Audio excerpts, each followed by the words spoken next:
mà lá sẽ có đi văn sẽ sang mà số mà chúng mình rồi con sẽ lại cái khá cái rồi mới là hơn là không suy nghĩ vào đấy.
Zilai ti tha chu moina hun zani nam hun che kara ni betu ta ko kan committee te chuwa social front committee ni no tu kan so sadwa kun sang dile asari as sino social front ina kan ku kan mala tura miron dei se anin kan ko kan chuan kun sang di asari tan kha zilai ti tha te chu moina hi ni chuin kum khatai ichina kan ko kan jiak tin soita khan tum di kan nei thina atum khan lai HSLC ching chunglam e nena kan lam thina a thodi na hi class 1 atanga class 9 inkar e nena dan thina ni e zani na hena tum khan na HSLC ching chung lam first ching apas te nena kan hlan do na zain hian ni sum thum le pakhat nena he choi moi na thusia khi kan hlan do ani athoni nei zain hi soi rem chang kan ria no pang class 1 na trawa class 9 ching kha kan tama December tha hian athoni na class 1 na class 9 kha promotion exam pakhat na tanga pathum na tele both exam distinction pass te nera kan ko kan chuan social fund kaltangin apele to ani khata kha na lo pang zong zong te kha he huna choi moina zadina kan pe ang dong thei tu hian loi ko sai thau turin social fund committee chuan du sakna kanan lan ka cheu ani zanin hian tlem zong report toy te han pe chu cha ma chu kan hun te ai cheu chuan chawa pakhate ro chu kan chairman khan han soi kai lok la khan tia kan soyanga hei social fund ten mala na social fund thuron ti intina thiang lim na chung chang thusia karon sem do na kha karon sem tu ka tu na hian sem mai thei turin kan nei to a chung tim te khan mun thalai de wa milo ta sak turin kil khor be lo da lo mun thalai ni tina kan vei wa ina kan kalpoa kan hu wei thei lai tu ra khan milo ta sakuna kan thusia te khan zom lo zom turin social fund committee chuan ko khan mi puite min ngen bok ani ole choi moi na hun lam pa han kan kal so to mai nga pakhat hi kan chiar chuak nga chuan ka chiar zo hian kan choi moi na te min han sak tu kan ko khan committee chairman pastor alun thuanga khai lai mun an ding lam be ka mai sila thale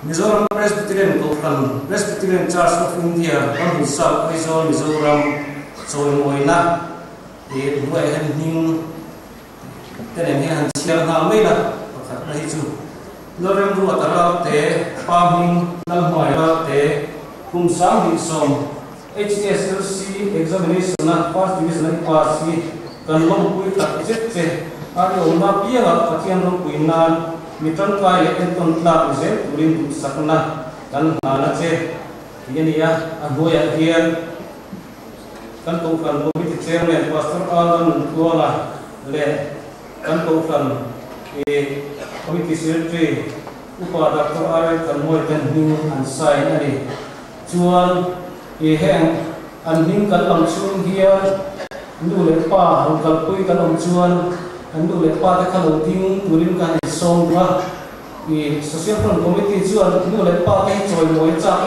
ma ama ro chu a kan pa ning choi moi na ku gi kan nei do wangin zanina an fa te an din lai hin lo ding sela nu le pa te thora a wa fa te akin mo som nan dong ani ti hi zanin he thani la thome lorem huata ral te apa lon hungai ral te HSLC first division.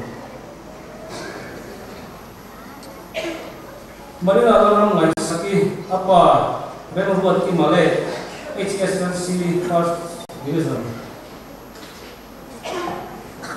Elizabeth Lord buat ki apa silon kai dia lah HSLC first division.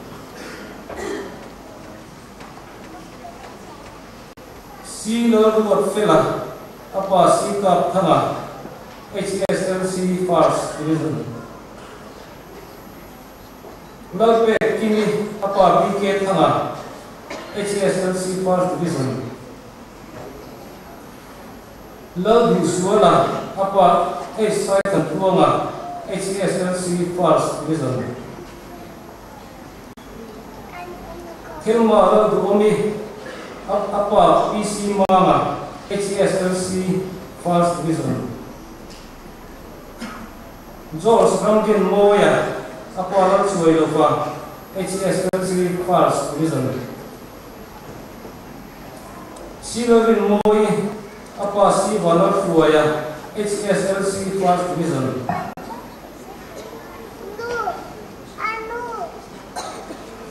Lal Ompui apa bidong Zela HSLC Distinction. Ruki valor Muaki apa Rosama HSLC Distinction. Vilor Orfela apa Lar Thamuana HSLC Distinction. Augusta Lar Hamai Zuali apa Kekon Kuma HSLC Distinction.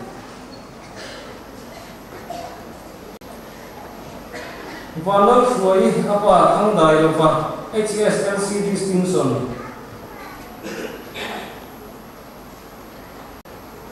Josang Lieni apa Bien Kuama Class 11 First Division.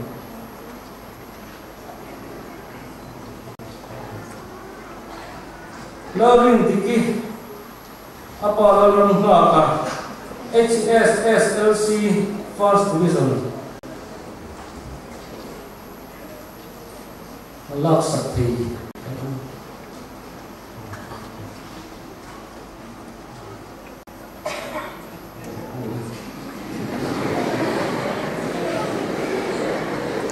Samuel Ngeta apa upa Ariel Thanmoya HSLC First Division.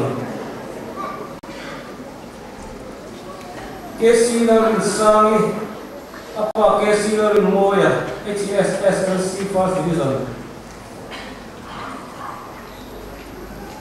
Si Larin Buaka apa Si Banal Fuaya HSLC First Division. Lauram Sana apa Lauram Tiang Hima HSLC First Division. Pakatila ngalai Lauram Liani apa Lauram Tiang Hima HSLC First Division. Boris Zoren Tuama apa Ronald Zor Tansiama HSLC First Division.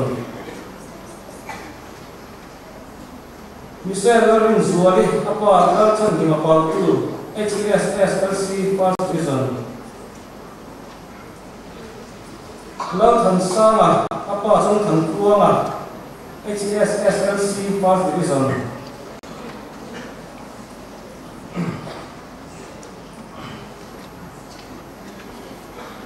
Laldu Thana apa Is Saithan Tuama HSLC Distinction.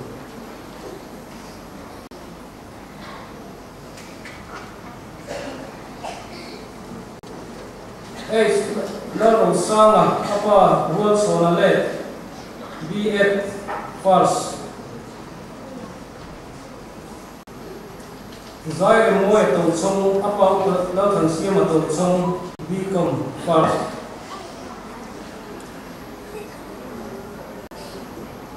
Laro Tua apa World Sonale BCA First. Laro dua apa Reverend Alun dua di Mechanic Distinction. Mary Lalon kini apa World Solar le MSc Distinction.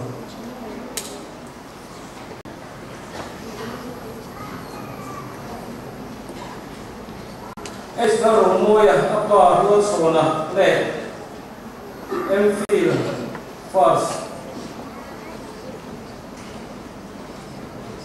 Khang Song Khan này.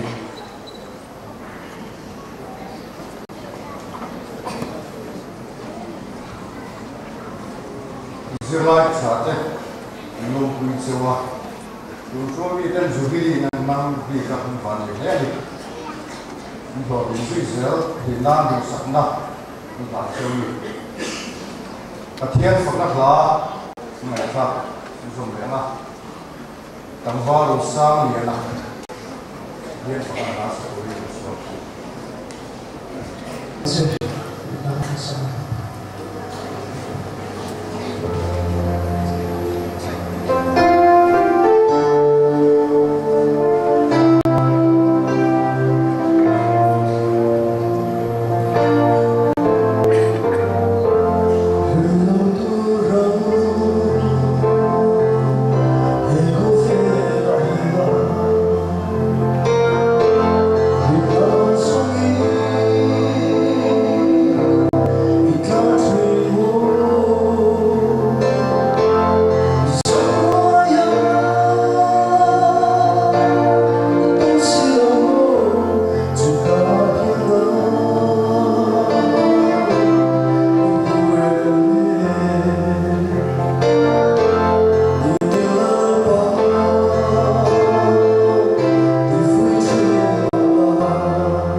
self-guilty now begin to support it.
ikan Jubilee ko.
Pathiam thâu phàm thâu Lari Sua Krista Thi Senareito Ram Hun Ko Phàm Golden Jubilee Kum Som Nga Ma Lo Ma Lo Kal Zong Zong Te Rodim Khom Zong Zong Te Hi Lari Sua Krista Ko Phàm Thâu Lu Berle La Bermin Sibai Tabu Chewani Lalpan ako panghoba Tilro pui tam minti sa tabangin Lalpa sa Panginoong Rose Hallelujah Amen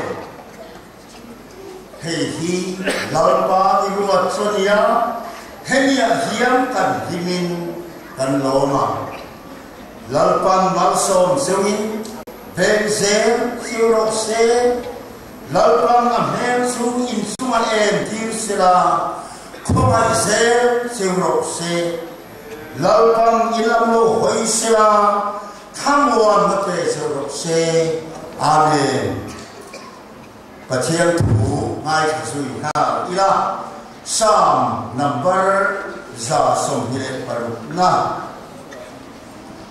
lalpan Zion salte akoi so lai tham munga mang tu te amai kan niya sumilai suan kan ka su nulina khata kan dei su hasakin sumilai suan nam kin zinga lalpan am tam thil ro pui ta te ti sakani am tia lalpa suan thil ro pui ta ti min ti sakavangin kan lo deli